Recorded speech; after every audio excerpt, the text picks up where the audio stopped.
Hello there, what's the story, what's the crack, how y'all keeping? This is the PandaPuncher, yes, PandaPuncher, and welcome back to Let's Play Tavernier. I'm really enjoying this game. We're on week 35, which I'm assuming is a 52. I don't know if the story goes beyond that, but there's only one way to find out. We have 8,900 gold, 161 customers, 5 mana. Tips are at 30%. Food for the people that we're attracting, and oh shit, this meeting again. With a newfound confidence, you go to the underground palace. Today you will meet the old mayor of the town, and you will get your answers. And you know there is a way to accomplish that. As part of a secret deal, the mayor hosts a meeting with only the leaders of each faction in his very own house. So you just need to be elected leader of a faction. Easy, isn't it? Yet you stop for a moment to consider the situation. You've been in the town for less than a year, and here you are asking to be a leader for hundreds if not thousands of people. Just a few months ago you were just a nobody without a job. Maybe it's best not to interfere with traditions. How many times will I have to say I'm ready? I am. Of course I'm ready. Let's get started then, shall we? You arrive early at the palace. Factions are assembling in their own places, readying for the monthly debates. You look at them aimlessly and without purpose, much like you a year ago, and you've learned how to be fair, how to be professional, how to lead a business, and how to deal with others. There is no question you'd be a great leader, for you are inflexible and just damn right. You would defend them because you have vision, because you are free of lies and corruption, or corruption. They don't know me too well. There is no doubt in this, but a leader is nothing without others, and before you can help people, you'll have to manage to somehow persuade them to let you help them. During your days at the tavern, you got to know many people, but it's only good if you know enough patrons from the same faction. If only a group of patrons liked you more. Really? Maybe you should focus your tavern on a specific slice of population. Acting in such a way for your personal game might not be very Tavernier-ish. Tavernier-ish? That's a... But you need answers, don't you? I do. I do need answers. So... Nobles like us the most, so we're going to focus on the nobles. So the mages, we don't have anything for the mages. So what the hell is the frontage about? Ah, it's customers. There's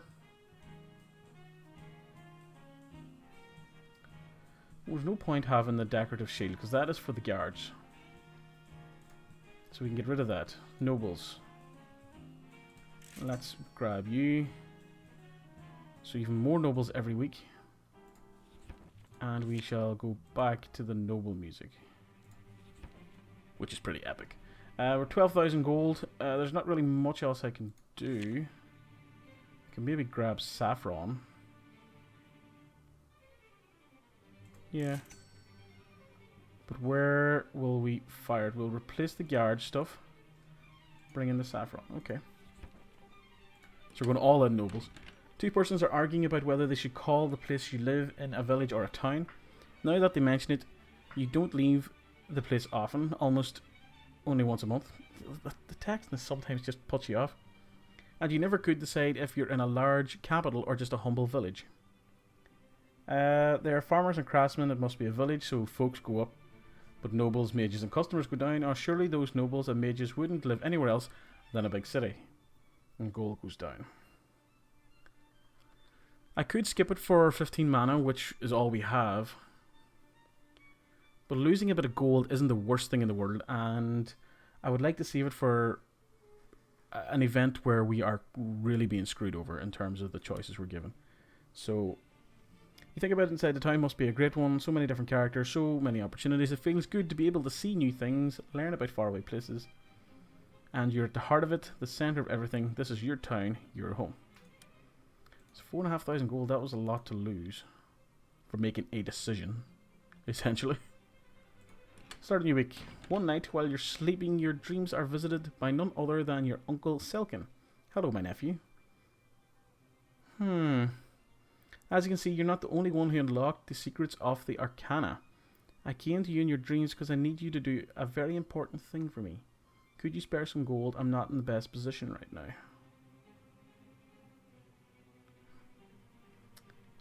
Yeah, no. Aha. This is... So we'll lose gold, I'd gain cool, but then I'd lose pro status, which means I'll be down even more profit because of the taxes. But it's connected to the uncle, so I kind of feel as though damn it, I'm gonna go with this one. We haven't talked for what, months, and you know what? Take it and leave. Your uncle humbly accepts, and you wake up soon after. As you check on your purse, you see that the bastard took almost a week's worth of earnings. Fucking bastard. So we're losing money at the minute, hand over fist. But that's because of some decisions I'm making, and I'm trying to just, story. Now, why isn't these mages going fuck away off? I don't have anything that's actually attracting them though, I don't think. So, the frontage, it's just customers. Yeah. Decorations. Mages, we don't have anything unlocked for mages. And everything we have is going towards nobles and gold. So, I don't know. Overhearing two nobles talk, you learn one of your paintings might actually be a rare. I've fallen for this fucking thing before. You could try and sell it. You could lose another 4,500 gold, be more professional. Or sell it to the highest bidder, which also loses us gold but makes us cool. Yeah, we'll do that.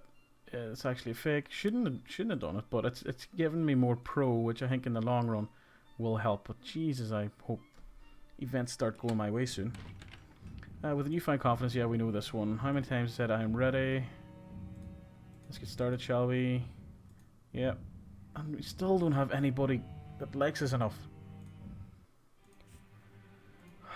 So yeah, making money now, since we aren't getting screwed over by decisions. 16,000 gold for the next furniture upgrade. What's the myrrh? So those two are thing. We can't unlock any other decoration slots either. The nobles is going up though. That's the main thing. So we just power on. I'm moving. What? A moving pile of rocks enter your tavern. Your magic senses tell you it's a golem, a magical construct made of stone and mana. I am really normal human. I want beer, he says. Serve him a beer. I become cool, but lose gold. Explain to him he physically can't drink beer. Lose gold. Gain pro. I mean, I would like to be cool in this and serve a beer to a rock man, but I have to be professional. What? I can drink beer. I am not golem. I am normal human with human flesh and beer. I am now drunk and angry like human. He raises his arms and slams the floor, almost breaking the bar. Overflowing with emotions, he takes a few steps back before radiating light. He shouts, "Stand back," to patrons, and the golem explodes a few moments later. Half an hour later, constructor mages enter your tavern. Apparently something went wrong in an experiment. They're happy to learn about the details, but refuse to pay for the damage. How typical of those careless sorcerers. Yeah. Yeah. That was what it was. So I'm thinking that by the time the next meeting comes along, the nobles will really like us. I'm just going out on a limb here.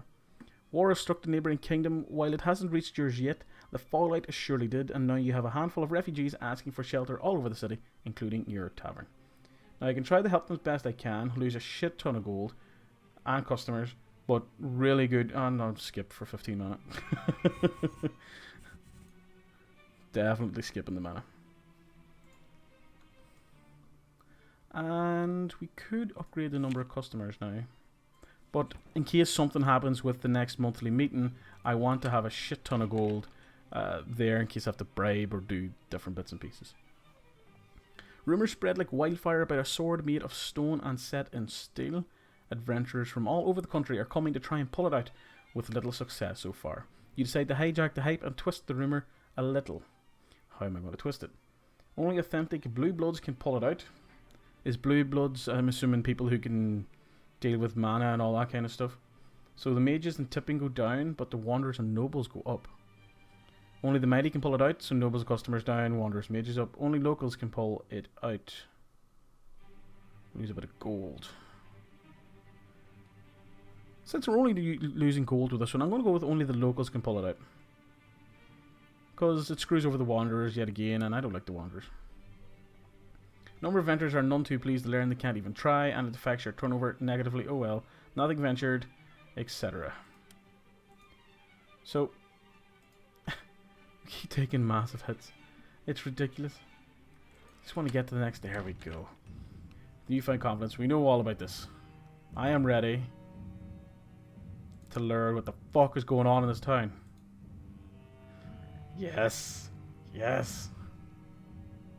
So we managed to get the nobles to like us enough, so my patrons already all look the same. This should make things easy. The more people you know, the more people already know you too. And if tavern attendance is any clue, they trust you as well. The crowd gathers before you. You feel their attention and curiosity. Gathering your courage, you clear your throat and take a deep breath. I, Tavernier of the Selkin lineage, salute all of you. As is my right proven by those forums, I'd like to attend the oncoming meeting in quality of, according to the law. What? A figure of impartiality with no ulterior motive directly or indirectly related to the promotion of one's house. I believe that not only do I know the rules of etiquette, I am also a case study of impartiality. Voting to send me will therefore be a proof of goodwill from your respective houses, but only if you vote first, that is. You know those words hit their hearts just like a beer hits a stomach, refreshing, quenching, and making them want for more. The previous leader simply states that, while this changes nothing, he will allow you to go to the meeting. This once. You won. Fucking right, I won. Better not fail now. That's a good point. After a session as boring as any other, during which you hopefully lost the last patron you'll ever have to see go away, you gather with the other leaders and make way for the mansion of the mayor. Talia's going to gold. Inside the mansion, all is eerily quiet. The other leaders seem to know where to go already, and you follow them to a small office where the mayor greets you, looking even creepier than usual. That's impressive. Interestingly, the conversation is quite short. Very well, says the mayor. Continue to do good work, and you'll get the promised reward in just a few months. Without meaning to, you find yourself agreeing and start leaving with the thought that you should do everything the mayor asked you to. The thought feels so weird and foreign, you shake it off and understand you have just been subjected to some mind-altering magic. Right before you open the entrance door and leave, you turn around and wonder if you should explore the place a bit. Something is definitely off. I'm trying to figure things out in my head here. So, there's various factions in the town. Every month they get together. They nominate someone to sacrifice. Then the leaders of these factions, they go to the mayor's office. They meet with him. And he says, you now know that he's using a mind-altering magic on them. And then the mayor goes out and finds the person and takes him away and kills him. So who is controlling the mayor? Because clearly, I'm thinking someone has to be. That's why he's using mind-altering stuff to get the people to get sacrifices for him to appease some guy. And in a couple of months, you get your reward in just a few months, which I think is referring to the year-long egg timer on our counter, along with the uncle making reference to 52 weeks. Maybe I'm missing something and I should, know what's going on already, but we're going to spend gold money here and explore a little bit. You take a few platinum coins from your bag, time to put your skills to the test. A quick spell and the platinum coin expands and covers you in a silvery and iridescent substance as the magic takes effect. A few seconds later, you turn invisible. You start sneaking around, going back to the mayor's office, but discover something very different from what you were expecting. The djinn you met twice is there, instead of the mayor. He is busy talking to himself, as if he was an evil schemer. Those fools suspect nothing. It was a great idea to capture the mayor and take his place. With my mind magic, I have been able to make them believe this stupid sacrifice tradition, and each person I take fuel my magic power even more. Yes, in just a few months, I'll be unstoppable. Mwahaha. Yep, that's an evil plot, alright. Well, not much you can do against an all-powerful djinn right now. You cast a spell to locate the real mayor, and rush to him. Bound and hidden in a closet, he wakes up as you grab him. You bring him to your tavern's cave. It'll take at least a few weeks for him to recover. Okay, I wasn't expecting that. So whenever he was referring to the fact, he's granted me a few wishes, it's going to come back and potentially bite me in the ass, it could be for a very, very good reason. And, okay, you try to shrug and resume your daily activities. But knowing all this, it's going to be tough. It's going to be tough. Right, so if I go into the cave... Is this the mayor? Where's the mayor? Back to the tavern. Start a new week. All I care about now is the story. Fuck the tavern. As long as it's not going bankrupt, who cares? The door of your tavern slams open as a tumbleweed enters in. A masked figure slowly enters your bar and sits down, putting a strange mechanical contraption on the counter as they ask for your strongest drink. Funny rogues like you more. Okay. Give them the strongest drink in this world. Oof. I don't want to lose customers. Go away. So, now what? Again, I think maybe it's furniture time. Buy. Close. And start new week.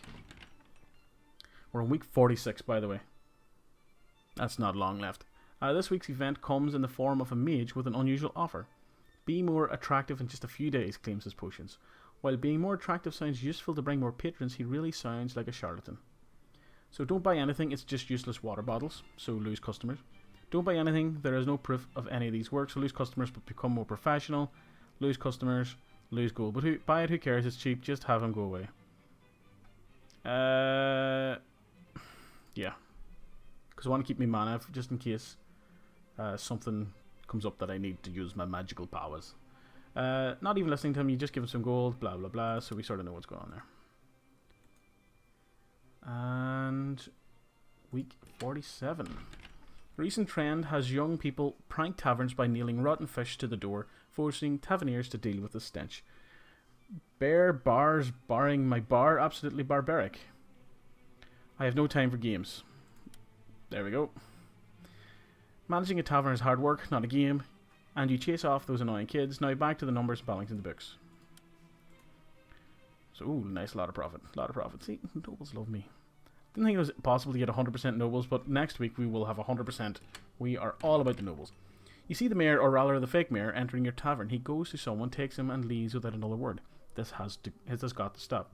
There must be a way to foil the Jin's plan before he becomes too powerful to be stopped at all. You go to your cave and look at the real mayor. He's looking worried, writing down things on a ledger and mumbling to himself. Hearing you, he looks up with a sad expression. There is nothing we can do, I'm afraid. He's too powerful for me or you. Well, if you want to make things change, you will have to start with him. So, here's where the cool versus professional choices are starting to determine your angle in the game. If only you were cooler or more professional. Hey, I think I'm pretty fucking professional at this stage. He's the mayor, he's the one supposed to be in charge. It's the only option we can do. Maybe the rare's right after all. This is a Jin we're talking about. Maybe there's nothing that can be done. Well, that's annoying. Like how much more professional can we get? That's ridiculous. Oh, we're close to the week 52. I'm excited. Now, here's a raging debate. The matriarch of a magically inclined noble family is stating that calligraphy-based runes... We've looked at this one before, I think. If only you had another decoration here. Fuck away off. What other patrons? Yeah, just do that. Don't care about that story. We're near the end. We're near the end. So we are. Well, the end of this 52-week thing. This is the thing that's been bugging me since the start, because it happened in the fucking tutorial. As the current king is growing ill, rumours are spreading about the next in line. About the same time, a drunken woman starts telling tales of how she's the official king's courtesan, how she gave birth to his firstborn son, and how he should have the right to the throne and not the other bastard he had. Unfortunately for you, she's gained an audience, and the townspeople are very eager to help her put a local on the throne. As usual, you're forced to act as the town's advisor against your will. Nope, not this time. You're on your own, people. So gold, tipping and customers go down, but professional goes up. I guess it'd be nice if kings were from the town.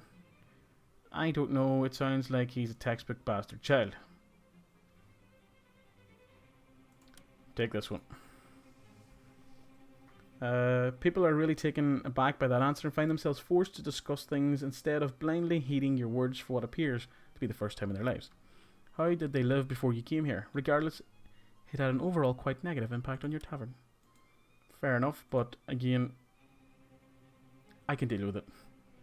Time for week 51. A thin man showing all signs of deep sadness comes up to you and orders a glass of water. You ask him what's wrong, and he tells you that once he was a teacher, but now he doesn't know how to teach anyone or anymore with all these fancy nobles and flashy mages. You should give lectures. You should teach a single pupil at a time. You should tell educational stories. We'll skip that one. That's pretty shit. Pretty poo. Week 52. You see the mayor, fake mayor. Yeah. Oh, we are now. If the mayor can't do it, I'll do it instead. Simple as that. Yes. You took so many difficult decisions already. This is just another step.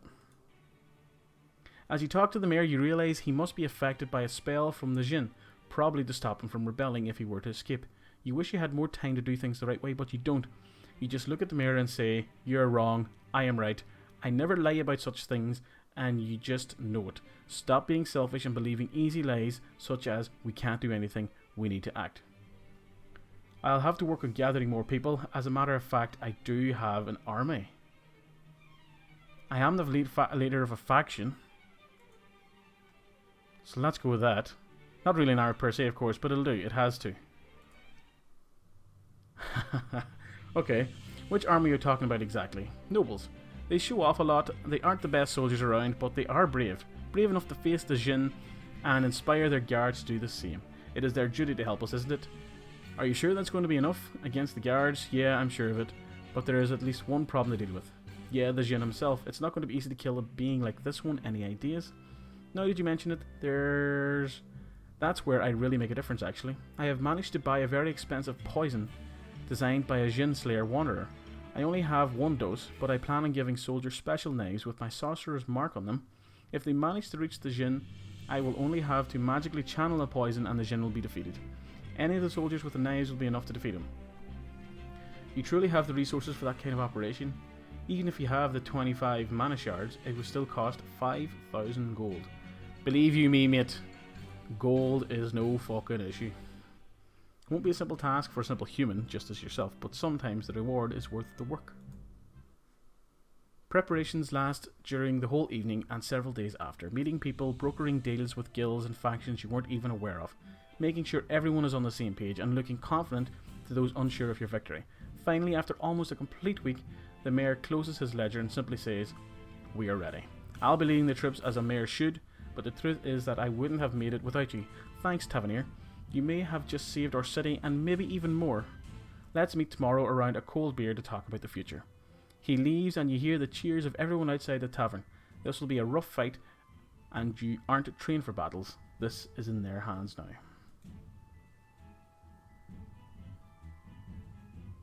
Deep inside your cave, you struggle to maintain the concentration needed for spellcasting. Shouts and clashes of weapons fill the air, loud even behind closed doors. During the day, countless small skirmishes between your troops and the Jinns take place, the city hanging in the balance. Soldiers rush to the palace, magical weapons at their side, clad in the most expensive armor you could find. Tired and eager to end the fight, you keep focusing your nerves, and you feel a magical contact. Reaching... and this is going to go far too quickly for me. Reaching to your mark. Go away. What? Really? I want to, just finish. Ugh. Reaching to your mark, you bind your magic to the Jinn and teleport the poison directly from the bag into his body. He resists at first, but ever so slowly you feel him losing ground, and suddenly all difficulties crumble like walls breaking apart. The deed is done, your vision falter, and you faint. You wake up in your cave safe and sound, trying to recover from the exhaustion. You slump back to the counter and sit, waiting for the good news to spread. Soon, Pallison Smith, the guard's best fighter, is held up high as a crowd enters. Someone explains he was the one who struck the djinn and allow you to cast from the cave. You smile, take a tankard and fill it. Today's official hero is brought to you, and you both look at each other with relief and thanks. He smiles and simply says, "Tavernier, a beer please." And true to your calling, you get paid 10 gold pieces and serve a beer. As the bard once said, this is where the story ends and begins at the same time. So I can continue playing or gloriously retire. I could gloriously retire, but there's something with the uncle that I want to deal with. But you will not unlock any achievement.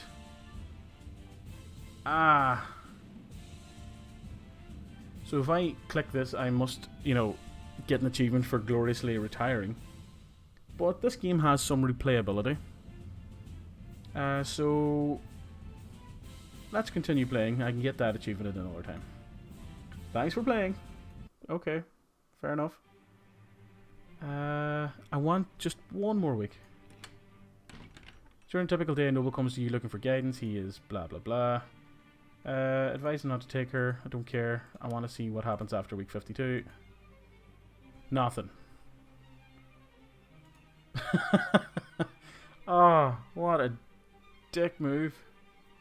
Well, okay, that is Tavernier going fully professional and sucking up to the nobles. It was pretty interesting. I enjoyed it. Didn't see some of the things coming, but then it all sort of just happened and ended pretty quickly. But there may be room for a second, third playthrough. There's the whole cool side to explore. There's appeasing the folks. There's appeasing the wanderers. Appeasing whichever other group there is in the game. And seeing what kind of events and twists and turns they provide with the main story. But this episode is over. Please go away. And until next time, good luck and goodbye.